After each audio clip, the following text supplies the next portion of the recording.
The Vanar army stands paralyzed at the edge of the world. Before them lies a 400 yojana stretch of turbulent, open ocean, a distance that has effectively ended their search for the captive Mata Sita. Jambavan, the Bear King, approaches a silent Hanuman. He recounts Hanuman's forgotten history, specifically the moment as a child when he leapt into the heavens, mistaking the sun for a piece of fruit. As the stories take hold, Hanuman's physical presence begins to shift. He stands taller, muscles tightening, as he recognizes the divine power that has always been within him. Invoking the name of Ram, Hanuman crouches and launches himself into the atmosphere. The takeoff sends a massive shockwave through the surrounding landscape. This ascent marks the start of a journey that goes beyond physical endurance.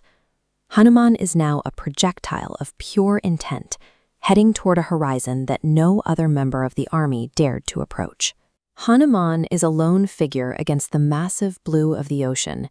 He is traveling at speeds that defy the natural world, crossing miles of open water in a single breath.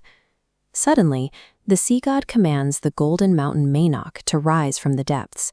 The mountain breaks the surface to offer Hanuman a solid peak where he can land and recover his strength.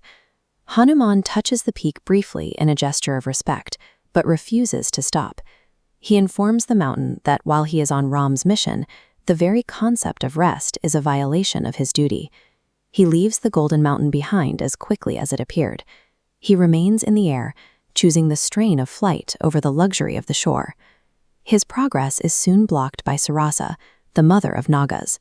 Sent by the gods to evaluate the traveler, she rises from the waves as a gargantuan obstacle in his flight path.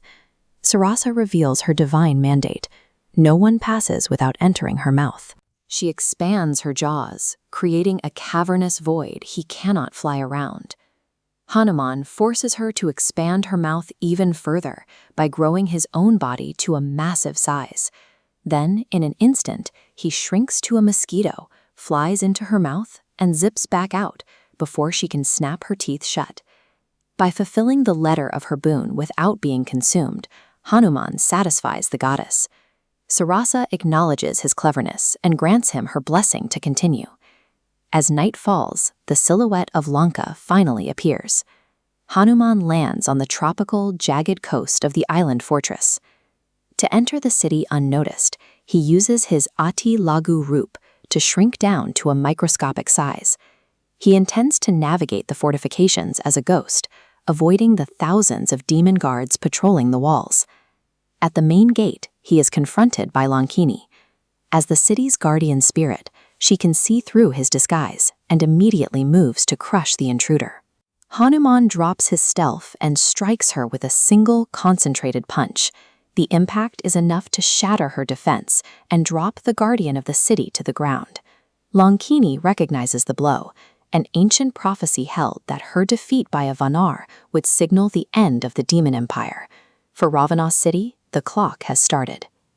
Inside the walls, Hanuman moves through a city of excess. He passes through palaces filled with sleeping demons and signs of the king's immense wealth, but finds no trace of the divine. Then he finds a house that doesn't belong. Its walls are carved with symbols of Vishnu, and a green Tulsi plant grows in the courtyard, a direct contradiction to the rest of Lanka. The resident is Vibhishan, brother of Ravana. He describes his life in Lanka as being like a tongue among 32 teeth, constantly surrounded by danger, yet maintaining its own nature. Vibhishan provides the final piece of the puzzle.